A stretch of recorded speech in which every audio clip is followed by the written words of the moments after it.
That's when you're feeling young and you're feeling tough, and you're all caught up, but you don't walk right and you don't talk right, and there ain't nothing wrong with feeling strong. But I know what you're going through, I know, 'cause I've been there too.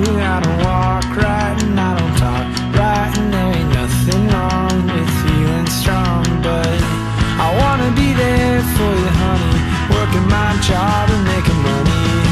But I wanna be cool for you, baby, and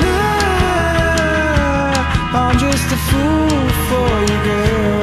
But you know, you're my whole world.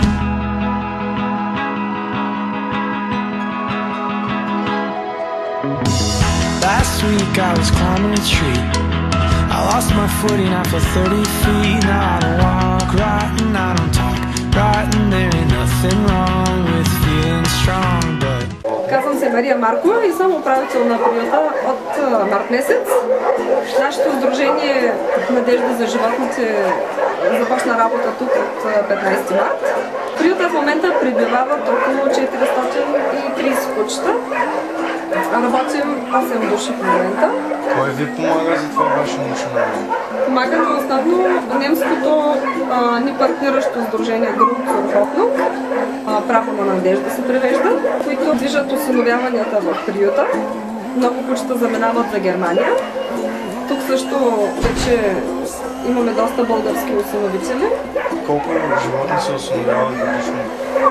Годишно не мога да кажа, но на месец около 5-6 за България и 15 за Германия заминават.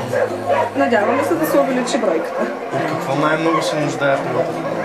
Приюта се нуждае от дарения, храна, особено сега за зимните месеци имаме нужда от допълнително количество храна, тъй като стане студено, животните ядат повече и се увеличава раздразнението при тях, ако не са много добре нахранени.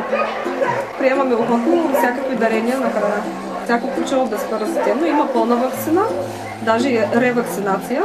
Знаем, че всеки, който иска да се осинови животно, трябва да има желание. Да, трябва да има желание и, разбира се, отговорност да поеме животното и да му осигури необходимите грижи и средства. И аз благодаря за посещението и желая успех на проекта. Ние сме доброволческа организация, а това е моята приятелка Нора.